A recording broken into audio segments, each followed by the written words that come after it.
Connection तो मोदी सरकार ने दिया, लेकिन उसको बढ़ाने की व्यवस्था नहीं की। 1100 रुपए लगते थे, 1100 रुपए माताएं बहनें दे नहीं सकती, गरीब दे नहीं सकता। और आपने देखा होगा कि किस प्रकार से मुख्यमंत्री जी ने कहा कि उन माताओं और बहनों के धुएं से आंखें खराब नहीं हो और वो आराम से अपना खाना पका सके, इसलिए 500 रुपए में सिलेंडर देने का फैसला किया। और आपको सरकार की गारंटी दी है कि मैं अशोक गहलोत कांग्रेस की सरकार का मुखिया आपको गारंटी देता हूं कि हम आपको 500 रुपए में गैस का सिलेंडर देंगे। लंपी बीमारी में गौ माता की मौत हो गई, जो हमारा पशुपालक, हमारे गरीब का जो आसरा था वो छिन गया, बच्चों का दूध छिन गया, जो आमदनी होती थी दूध बेच करके वो भी छिन गई। उसके लिए 40,000 रुपए अब माननीय मुख्यमंत्री जी ने देने का फैसला किया है। खत्म हो जाए तो उसको 40,000 रुपए आपको सरकार देगी, आप दोबारा उसको खरीद सकते हो और अपने बच्चों के लिए दूध और छाछ की व्यवस्था कर सकते हो। 25 लाख रुपए का स्वास्थ्य का अधिकार आपको दे दिया कि कोई भी बीमार पड़े 25 लाख तक का, चाहे सरकारी हो चाहे प्राइवेट हॉस्पिटल हो, उसमें फ्री में इलाज हो। ईश्वर ना करे लेकिन अगर दुर्घटना हो गई तो एक परिवार में एक व्यक्ति की मौत होने पर 5 लाख और 2 व्यक्ति अगर कहीं दुर्घटना में मौत हो गई तो 10 लाख रुपए मिलेंगे। एक से बढ़कर के एक जो खाद्य सुरक्षा गारंटी अधिनियम जो सोनिया जी ने और मनमोहन सिंह जी ने दिया था, जिससे आपको फ्री में गेहूं मिल रहा है, उनको सबको आप 1 किलो दाल, 1 किलो चीनी, 1 किलो तेल, मिर्च मसाला वो सारे भी मिलेंगे, जिससे आपको गरीबी में राहत मिले, महंगाई में राहत मिले और हर गरीब परिवार अपने बच्चों का पेट पाल सके, वो 2 वक्त का आराम से खाना खा सके, रोटी खा सके। नरेगा में जो काम करने वाले हैं उनको 100 दिन अगर पूरे हो गए तो सरकार, राजस्थान की सरकार पैसे देगी और आपको 25 दिन का और अधिकार मिलेगा। ये एक से बढ़कर के एक फैसले, इंग्लिश मीडियम की स्कूल है जिससे गरीब का बेटा भी पढ़ सके, 303 सरकारी कॉलेज है जिससे हमारा बेटा बेटी जो उच्च शिक्षा लेना चाहता है उसको फ्री में शिक्षा मिले, स्कूलें खोली, अस्पताल खोले, कोरोना में बेहतर मैनेजमेंट किया, कोई कमी नहीं छोड़ी, हर क्षेत्र में अच्छे से अच्छा काम करने का काम किया है। और आज कहीं भी अगर हम जाते हैं तो एक ही बात आती है कि राजस्थान में अशोक गहलोत की सरकार ने जो शानदार काम किए हैं, सबको साथ लेकर के सबके कल्याण के लिए किए हैं, ऐसा हिंदुस्तान में किसी स्टेट में नहीं हुआ है। जब आपने देखा होगा कि जब पेंशन 500 रुपए और 750 रुपए हमारे मुख्यमंत्री जी ने पिछले कार्यकाल में 8 से 13 में की थी, 5 साल तक भारतीय जनता पार्टी की वसुंधरा सरकार ने आपको पूरी तरीके से जो हमने चालू की थी कांग्रेस ने, वो पेंशन भी पूरी नहीं दी। लेकिन मुख्यमंत्री जी ने अब की बार बजट में कह दिया कि सबको, जिनको पेंशन पात्र है उनको सबको 1,000 रुपए पेंशन मिलेगी। और वो 1,000 रुपए नहीं, हर वर्ष 15% उसको बढ़ करके पेंशन मिलेगी। ये कानून बनाने का काम अगर किसी ने किया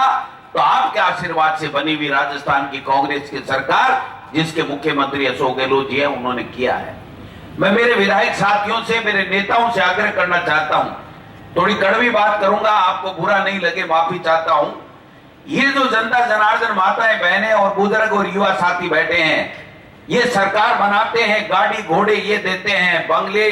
जयपुर में ये देते हैं, इसलिए इनके बीच में जाइए और जो सरकार ने अच्छे से अच्छे काम किए हैं उनका लाभ अंतिम छोर में बैठे हुए माता बहन और बुजुर्ग और गरीब को मिले। ये सुनिश्चित अगर कर देंगे तो 6 महीने बाद में जब दिसंबर में चुनाव आएंगे तो दोबारा आपको ताज और तख्त मिलेगा और इसी तरीके से गाड़ी बंगले मिल जाएंगे। अगर हमने इनकी सेवा नहीं की, अगर ये नाराज हो गए तो फिर बड़ा मुश्किल हो जाएगा। इसलिए हम सबको ये देखना पड़ेगा कि जो केंद्र की मोदी सरकार 9 साल से महंगाई कम नहीं कर पा रही है, बेरोजगारी कम नहीं कर पा रही है, भाई को भाई के धर्म के आधार पर लड़ाने का काम कर रही है, अगर उसको हमको हटाना है तो जो हिमाचल ने शुरुआत की है खड़गे साहब के नेतृत्व में, कांग्रेस पार्टी ने, वहां पर कांग्रेस के नेता और कार्यकर्ताओं ने अपने आपस के मतभेद भुला दिए और एकजुटता के साथ में जनता के साथ में खड़े हो गए, कंधे से कंधा मिला करके उनके साथ लड़ाई लड़ी और भारतीय जनता पार्टी के राष्ट्रीय अध्यक्ष के उनके क्रज राज्य में उनको हरा करके कांग्रेस की विजय पताका फहराने का काम किया है, करने का काम किया है। आज हमारी बात पे विश्वास करते हैं लोग, कांग्रेस की बात पे विश्वास करते हैं। और भाई उन्होंने तो 5 गारंटी अब दी हैं। अशोक गहलोत जी तो 10 गारंटियां पहले ही दे करके आपको प्रमाण पत्र दे रहे हैं, गारंटी पत्र दे करके ये कह रहे हैं कि मेरी गारंटी है, कांग्रेस की सरकार रहती है तो अशोक गहलोत जिम्मेदार है। आपको ये 10 गारंटियां दे करके जा रहे हैं कि आप लोग कहीं किसी तरह की भटकने की आवश्यकता नहीं है। इसलिए मैं नेताओं से तो ये आग्रह करता हूं, ये मौका है, ये बार बार नहीं आते इस प्रकार की योजनाएं। पहले हिंदुस्तान में 70 साल में नहीं आई, न बीजेपी लेके आई और ना हम लेकर के आए। आज जब मौका आया है इतनी शानदार बजट दे करके जनता के कल्याण के लिए, जनता की महंगाई कम करने के लिए, जनता की खुशी कैसे मिले इनको, इसके लिए जब हमारी सरकार ने काम किया है तो उस सरकार की योजनाओं का लाभ, उस सरकार की का जो बजट है उसका लाभ ये जो बैठे हुए हैं और जो गांव ढाणी में अपने अपने खेत में ढाणी बना करके रह रहे हैं उनको मिलना चाहिए। इसके लिए हम सबको प्रयास करना पड़ेगा। आज 49 डिग्री के तापमान में मुख्यमंत्री खुद आ रहा है, महीने में 28 दिन तक गांव गांव ढाणी ढाणी जाकर के जिलों में विधानसभाओं में जाकर के ये कह रहा है कि ये जो गरीब हैं, ये जो दलित हैं, ये जो पिछड़े हैं, ये जो छोटे व्यापारी हैं, इनके लिए इनके आशीर्वाद से सरकार बनी है, इनको कोई तकलीफ नहीं होनी चाहिए, इनको सरकार की योजनाओं का पूरा लाभ मिलना चाहिए, इनको 2 वक्त का आराम से खाना मिलना चाहिए, इनके बच्चों को स्वास्थ्य का अधिकार मिलना चाहिए। किसी ने सोचा था राइट टू हेल्थ आ जाएगा,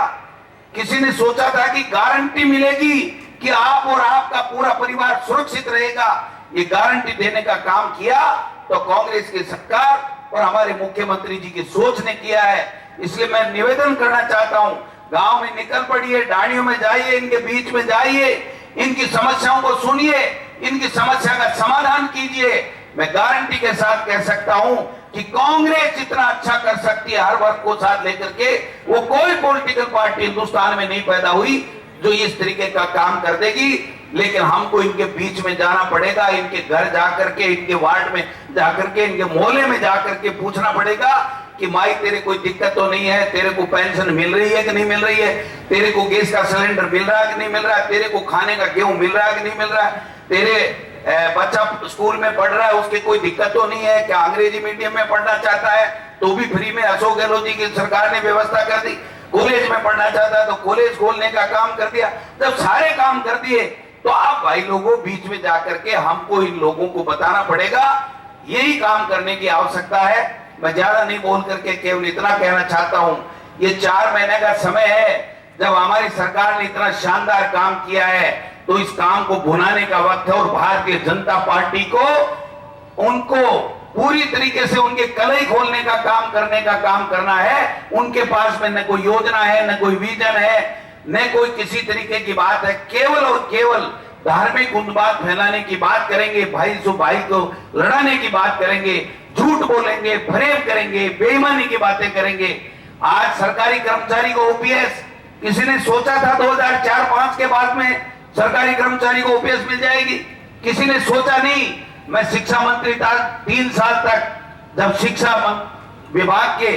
जो हमारे पदाधिकारी आते थे शिक्षक संगठनों के, तो वो कहते थे साहब ये जो ओपीएस वाली बात है ये तो हम ऐसे ही लिख के लाए, हमें भी पता है 2004-5 के बाद में पूरे हिंदुस्तान में कोई नहीं दे सकता, तो आप कहां से दे दोगे? लेकिन मैं धन्यवाद देना चाहता हूं मुख्यमंत्री अशोक गहलोत जी को इस मंच के माध्यम से कि उनकी ओपीएस की व्यवस्था की जो उन्होंने सोचा भी नहीं था। जब पेंशन की व्यवस्था कर रहे हैं, ओपीएस की कर रहे हैं, तो छोटी छोटी मांग लेकर के जो हमारी बहनें हो चाहे भाई हो, इनको समझाने का काम करें कि कांग्रेस की वो सरकार है जो आपका होने वाला काम है वो 100% करके देगी। ये जो टीएसपी नॉन टीएसपी के जो स्थानांतरण की बात हो, चाहे आने वाली बात हो, जाने वाली बात हो, मैं आपको एक विश्वास के साथ कह सकता हूं कि मुख्यमंत्री अशोक गहलोत इन सब आपकी समस्याओं को प्रतिदिन देखते हैं, समझते हैं, अधिकारियों से रिपोर्ट मांगते हैं और जब उचित समय आएगा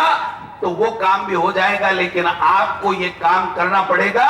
कि ये जो गांव में, ढाणी में, वार्ड में, मोहल्ले में बैठे हुए हैं, उनको हमारी सरकारी योजनाओं का पूरा लाभ मिले, ये सुनिश्चित आप कर दीजिए। नेता गांव में निकल जाइए। 2023 में आपके आशीर्वाद से पूरा कांग्रेस आ रही है, कोई रोक नहीं सकता माइका लाल। जब आपका आशीर्वाद, जनता का आशीर्वाद, अच्छा सरकार काम कर रही है, नेता फील्ड में निकल जाएंगे गांव में आपके बीच में, तो फिर कोई दिक्कत आने वाली नहीं है। ये मोदी जी और अमित शाह का झूठ चलने वाला नहीं है। इन्हीं शब्दों के साथ आपने हमारा स्वागत किया, इसके लिए मैं आपका धन्यवाद देना चाहूंगा। जय हिंद, जय भारत।